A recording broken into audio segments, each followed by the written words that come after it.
నిబంధనలకు విరుద్ధంగా సిటీలో బిల్డింగ్స్ వెలుస్తున్నాయి. కాసుల కక్కుర్తితో అక్రమ నిర్మాణాలను చూసి చూడనట్టు వదిలేస్తున్నారు అధికారులు. ఇవన్నీ సామాన్యుడికి శాపాలుగా మారుతున్నాయి. సీతారాంబాగ్లో జనావాసాల మధ్య గోదాంలో అగ్ని ప్రమాదం జరగడంతో సిటీ వాసుల్లో దడ పుట్టిస్తోంది.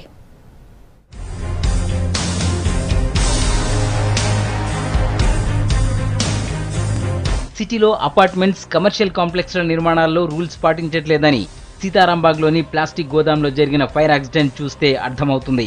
బిజినెస్ మ్యాన్ అమర్ అగర్వాల్ 4 ఏళ్లుగా తన 5 అంతస్తుల బిల్డింగ్ లో ప్లాస్టిక్ వ్యాపారం చేస్తున్నాడు. పూర్తిగా రెసిడెన్షియల్ ఏరియాలో ఈ గోదాం ఏర్పాటు చేశాడు.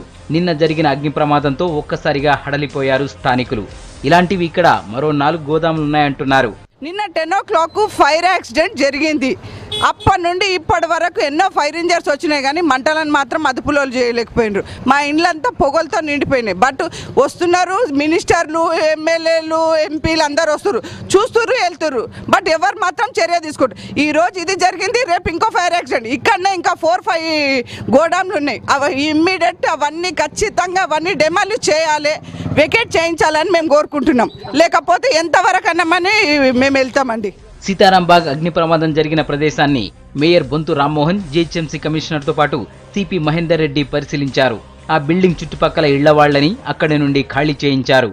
మరి ఇలా ఇక్కడ ఉన్న ప్రజలందరినీ కూడా దాదాపు 10-20 బిల్డింగ్లలో ప్రజలను కూడా దూర ప్రాంతాలకు కొంత తరలించడం జరిగింది. వాళ్ళని రిక్వెస్ట్ చేసి ఫిజికల్గా చూడకుండా ఈ కోర్టు ఆర్డర్లు ఇవ్వడం వల్ల వాటి మీద చర్యలు తీసుకోవడం కూడా ఇబ్బంది. కొన్ని పక్క బిల్డింగ్ అయితే పర్మిషన్ లేదు, ఇంకో దానికి మిస్గైడ్ చేసి పర్మిషన్ తీసుకోవడం జరుగుతుంది. వచ్చి ఫిజికల్గా ఎంక్వైరీ చేసేసరికి కోర్టు ఆర్డర్ తీసుకోవడం జరుగుతుంది.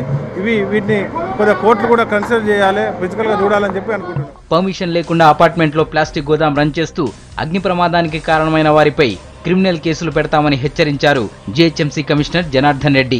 సిటీలో అనుమతులు లేకుండా నిర్మాణాలు చేపడితే చర్యలు తప్పవన్నారు. బిల్డింగ్ కు కొంతవరకు అనుమతి తీసుకొని మిగతా ఫ్లోర్లు ఎక్స్ట్రా కట్టినట్టు కోర్టు ఆర్డర్ ద్వారా తెలుస్తుంది. అండ్ వాటి మీద క్రిమినల్ కేసు పెడతారు. ప్రమాదంపై 3 సభ్యులతో కమిటీ వేశారు బల్దియా కమిషనర్.